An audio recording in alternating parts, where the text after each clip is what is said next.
ছাত্ৰ-ছাত্ৰীসকল আজি আমি পঢ়িম অসম জাতীয় বিদ্যালয়ৰ অন্তৰ্গত পাঠ্যপুথি চতুৰ্থ শ্ৰেণীৰ নতুন বিজ্ঞান। তো ইয়াৰ প্ৰথম চেপ্টাৰটো হৈছে বস্তু বা পদাৰ্থ। বস্তু বা পদাৰ্থ এই চেপ্টাৰটো আজি আমি আলোচনা কৰিম। তো ইয়াৰ আগতে আমি শিকিলোঁ পদাৰ্থৰ বিষয়ে আমি আগতে কি শিকি আহিছোঁ হয়নে?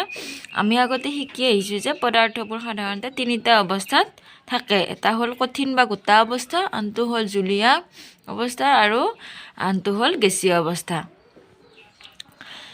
তো কঠিন অৱস্থাত থকা পদাৰ্থ কোনবোৰ? যিবোৰ টান হয়, কিয় কিতাপখন বা টেবুলখন কলমটো এইবোৰ কঠিন পদাৰ্থ। আকৌ জুলীয়া পদাৰ্থ কোনবোৰ? পানী, গাখীৰ এইবোৰ। গেছীয় পদাৰ্থবোৰ হৈছে বায়ু, ধোঁৱা এইবোৰ। কিছুমান পদাৰ্থ এটা অৱস্থাৰ পৰা আন এটা অৱস্থালৈ সলনি কৰিব পাৰি। যেনে বৰফ এটুকুৰা যদি গৰম কৰা হয় তেতিয়াহ'লে পানীলৈ ৰূপান্তৰিত হয়। আকৌ পানীখিনি যেতিয়া গৰম কৰি থকা হয় তেতিয়া পানীখিনি ভাপ হয়। ভাপটো হৈছে পানীৰ গেছীয় অৱস্থা।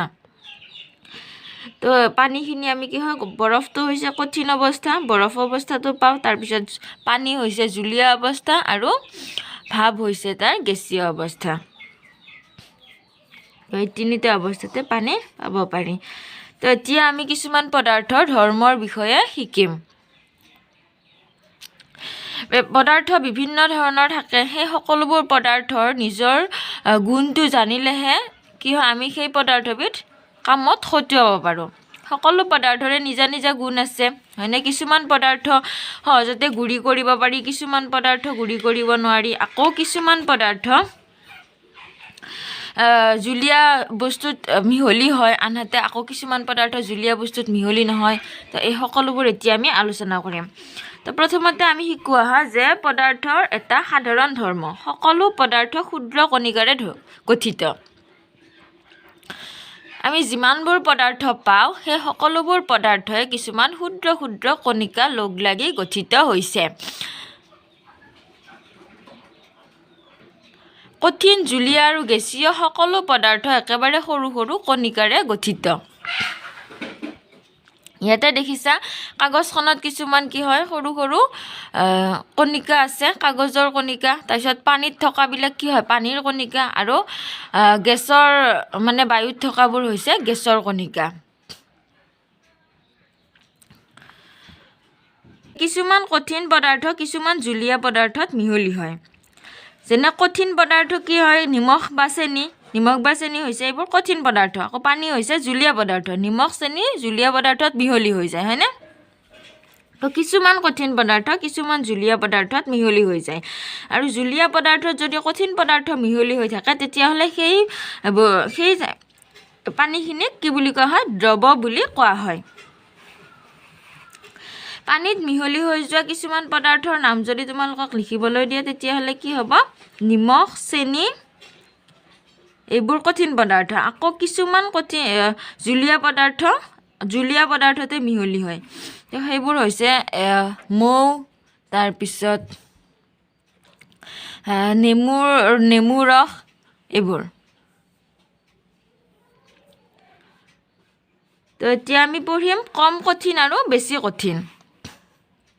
আমি যি কঠিন পদাৰ্থ কৈ আছোঁ সেই কঠিন পদাৰ্থবোৰৰ ভিতৰত কিছুমান পদাৰ্থ বহুত বেছি কঠিন আৰু কিছুমান পদাৰ্থ কম কঠিন। কম কঠিন পদাৰ্থবোৰ আমি সহজতে ভাঙিব পাৰোঁ হয়নে? বেছি কঠিন পদাৰ্থবোৰ আমি সহজতে ভাঙিব নোৱাৰোঁ।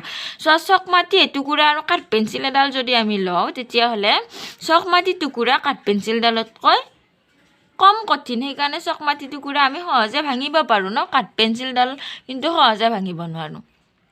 তাৰপিছত এডাল যদি আমি বাঁহৰ মাৰি লওঁ আৰু এডাল যদি লোৰ মাৰি লওঁ তেতিয়াহ'লে কি হ'ব? লোৰ মাৰিডালতকৈ বাঁহৰ মাৰিডাল কম কঠিন হ'ব।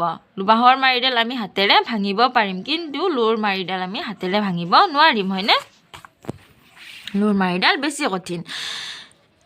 এতিয়া আমি পঢ়িম কম থুনুকা আৰু বেছি থুনুকা। থুনুকা মানে হৈছে কিছুমান পদাৰ্থৰ গুৰি হ'ব পৰা ধৰ্ম। কিছুমান পদাৰ্থ সহজতে গুৰি কৰিব পাৰি। এই গুৰি কৰিব পৰা ধৰ্মটোকে পদাৰ্থ থুনুকা বুলি কোৱা হয় হা। তো মাটিৰ চপৰা এটা আমি সহজতে ভাঙিব পাৰোঁ হয়নে? কিন্তু কাঠ বা লোহা, এলুমিনিয়াম এইবোৰ আমি সহজতে ভাঙিব নোৱাৰোঁ। তো সেইবোৰ হৈছে কম থুনুকা আৰু মাটিৰ চপৰা বা চাউলৰ গুড়িয়া চাউল আমি খুন্দিলে এইবোৰ গুড়ি হৈ যায় হয়নে সহজতে গুড়ি হৈ যায় তো সেইবোৰ হৈছে বেছি থুনুকা পদাৰ্থ তাৰপিছত 4 নম্বৰ ধৰ্মটো আছে কম নমনীয় আৰু বেছি নমনীয় চোৱা নমনীয়তা মানে কি হয় যে কিছুমান পদাৰ্থ হাতুৰিৰে কুবাই থাকিলে সেই পদাৰ্থটো চেপেটা হৈ যায় আৰু পদাৰ্থৰ চেপেটা হ'ব পৰা ধৰ্মটোকে নমনীয় বুলি কয় কিছুমান পদাৰ্থ হাতুৰিৰে পিটি থাকিলে বহল বা চেপেটা কৰিব পাৰি যেনে সোণ এটুকুৰা কুবাই কুবাই খুব পাতল পাত এচটাৰ দৰে কৰিব পাৰি ৰূপ তাম আদি টুকুৰাবোৰো পিটি থাকিলে একেবাৰে চেপেটা হৈ পৰে কিন্তু কাঠ এটুকুৰা কুবাই থাকিলে ই চেপেটা নহয় সোণ ৰূপ তাম এইবোৰ হৈছে বেছি নমনীয় পদাৰ্থ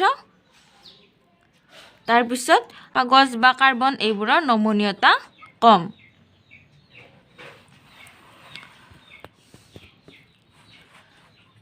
তাৰপিছত 5 নম্বৰ ধৰ্মটো হৈছে পৰিবাহিতা কম আৰু বেছি পৰিবাহিতা কম আৰু বেছি পৰিবাহিতা মানে হ'ল চোৱা কিছুমান পদাৰ্থৰ মাজেৰে তাপ পাৰ হৈ যায় আৰু পদাৰ্থৰ মাজেৰে তাপ পাৰ হৈ যাব পৰা ধৰ্মটোকে পৰিবাহিতা বোলে যদি আমি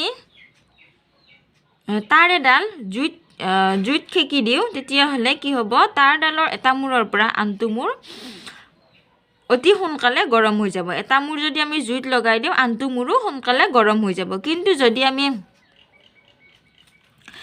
বাহৰ মাৰি এডালৰ এটা মূৰত জুই লগাই দিওঁ তেতিয়াহ'লে আনটো মূৰ সহজে গৰম হৈ নাযায় আনটো মূৰত আমি হাতেৰে ধৰিব পাৰোঁ ইয়াৰ পৰা আমি কি বুজিলোঁ যে তাৰ ডালৰ মাজেৰে তাপ সহজে পাৰ হৈ যায় কিন্তু কাঠ বা বাঁহডালৰ মাজেৰে তাপ পাৰ হৈ নাযায় তো যিডালৰ মাজেৰে তাপ পাৰ হৈ যায় সেইডাল হৈছে পৰিবাহিতা পদাৰ্থ আৰু পৰিবাহী পদাৰ্থ আৰু যিবোৰৰ মাজেৰে তাপ পাৰ হৈ নাযায় সেইবোৰ হৈছে অপৰিবাহী পদাৰ্থ ইয়াৰ পিছত আমি পাৰ্ট 2 ইয়াৰ পিছৰ টপিকবোৰ আলোচনা কৰিম